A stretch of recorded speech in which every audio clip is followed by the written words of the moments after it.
break from the coaching Mike Vrabel discussion for 3 Up, 3 Down. It's brought to you by Tullamore Dew Irish Whiskey. Enjoy the game with the original triple distilled, triple blended, and triple cask matured Tullamore Dew Irish Whiskey. Because when it's game time, it's Tully time. Please drink responsibly. Greg asked me before the show, should the 3 Up, 3 Down be from the Jets game or the season? It was a pretty easy answer. Season, Greg, the season. We're not discussing the Jets game. Season. Number one stud for the Patriots on the season. Christian Barmore. He became top 10 defensive tackle, led the team in quarterback pressures. That might have been different if Judon was healthy, but outstanding. He really developed where he really went to another level was against the run. He's become terrific against the run. I look forward to him being a dominating two-way defensive tackle, and they have to get an extension done with him this offseason. Barmore, single biggest positive development on the team from the beginning to the end. 2. Ezekiel Elliott. I thought he was outstanding throughout from start to finish.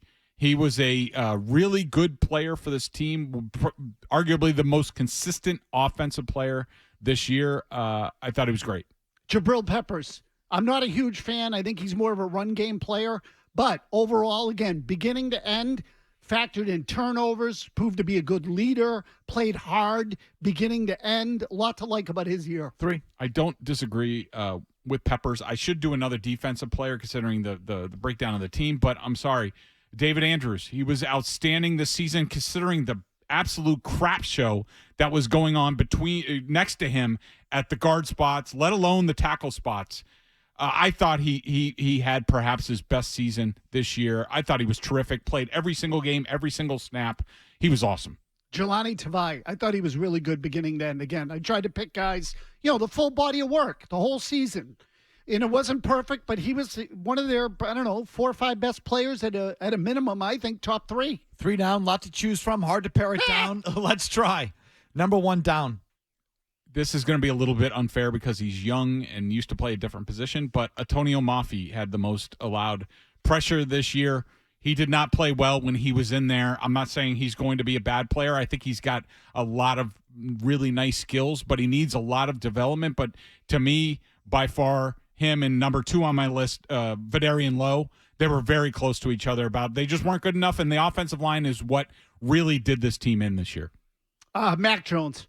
I mean, you start the year, again, 3 years ago, number 15 pick in the draft, terrific rookie season. This year they got him as coordinator. By the end of the year, he was inactive, and some guy named Rourke was the backup quarterback. Mac Jones, the biggest failure on the team, no question. So Lowe's your number 2, Greg? Lowe's my number Who's 2. number 2 for you, Mazz? Juju. Again, horrible.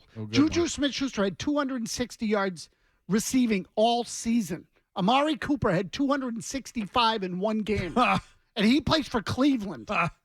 Without a quarterback. Number 3, Greg, number 3 down. The quarterbacks, the 2 of them. Mac Jones was a little bit worse than Bailey Zappi, but they both weren't good enough. Now, do I think they were both a victim of circumstances, what went on here, and about how, turnovers, as opposed to Bill, I don't believe that turnovers don't happen out of nowhere.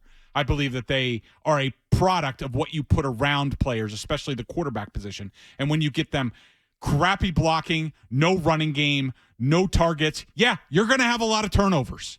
But still, neither quarterback was good enough. I don't want to hear about either of them ever again. I want them both gone in a new regime and start fresh. Chad Ryland. Good one. It's hard to put a kicker on the list. He blows. But he was so bad. He was so bad. He was worst in the league. They were worst in the league on field goal percentage. He was so bad. How can you leave him off? And some of the misses.